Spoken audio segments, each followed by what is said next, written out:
Aujourd'hui, nous allons faire l'inverse de ce que nous avions vu la fois dernière, à savoir séparer dans des cellules différentes le contenu d'une même cellule. Là, on voit par exemple ici concrètement, nous avons le nom des parents et le prénom des parents. Mais il se trouve que là, on voit dans le nom des parents qu'en fin de compte, ici, nous avons le nom du père et le nom de la mère et le prénom du père. Donc, ce qui serait intéressant, c'est que pouvoir éliminer, si vous voulez, dans ces 4 figures qui sont ici, là, les, les noms qui sont en trop. Donc, comment séparer ce qu'il y a à l'intérieur d'une cellule dont plusieurs autres cellules. La répartir, c'est-à-dire que ce nom-là reste dans cette cellule, ça va aller dans une autre cellule, et ça va aller dans une autre cellule. Voilà. En fait, compte, c'est l'inverse de ce que nous avions, de la fonction concaténée que nous avions vue la fois dernière. Alors, pour ce faire, déjà, nous devons créer de l'espace. Pourquoi? Parce qu'il suffit de regarder que si je veux séparer cette colonne en 3 colonnes, parce qu'il y a un nom là, une lettre E et ET ici et un autre nom. Donc il faut regarder toujours dans la liste quel est, si vous voulez, le nombre d'espaces qui existent. Parce que là, il y a Aquino est séparé par un espace, le EET est séparé par un autre espace. Donc en fin de compte, nous avons 3 mots. Donc il nous faut effectivement 3 colonnes. Donc celle-là, et celle qui va accueillir le et celle qui va accueillir Geoffroy. De se mettre effectivement ici, prénom parent, donc insérer une colonne dans la feuille, voilà, et je fais F4 pour répéter l'opération. Maintenant, je sélectionne cette colonne. Je vais aller sur le menu Données. Ici, je vais aller dans Outils de données, cliquer sur Convertir. Je choisis le type de fichier qui décrit le mieux vos données. Des caractères tels que des virgules, c'est par les champs. Voilà. Donc ici, je clique là. Je fais suivant. Et là, qu'est-ce qui sépare, je dirais, les différents termes? Ce sont des espaces et non une tabulation. Donc je fais espace. Et là, on voit tout de suite qu'il me crée, voilà, il prévisualise.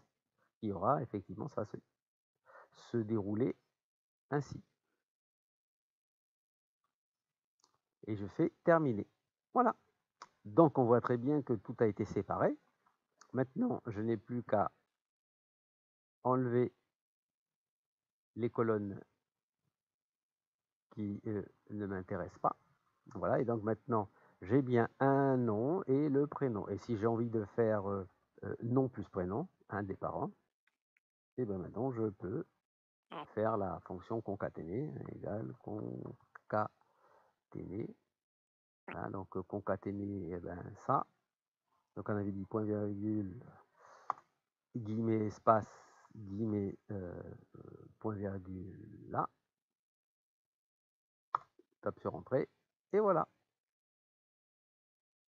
Voilà comment on peut, je dirais, faire pour séparer les noms et les prénoms. Alors vous avez vu qu'en fin de compte, si jamais vous aviez, je sais pas moi, des noms composés par exemple, ici par exemple, là je vois, là on va revenir un petit peu en arrière de ça.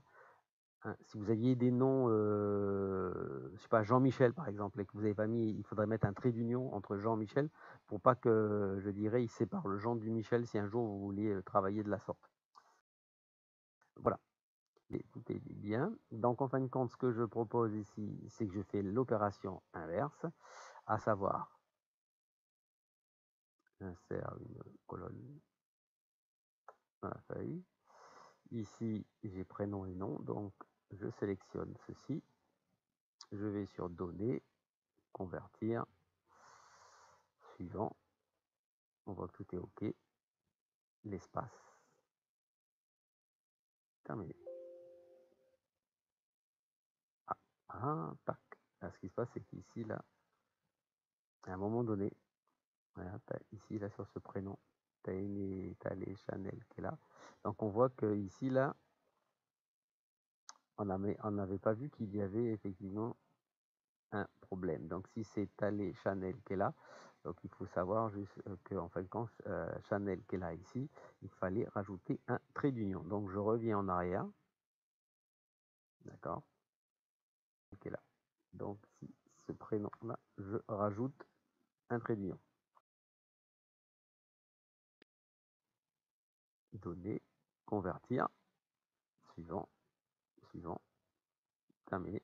Voilà le cas de figure typique où il faut bien vérifier.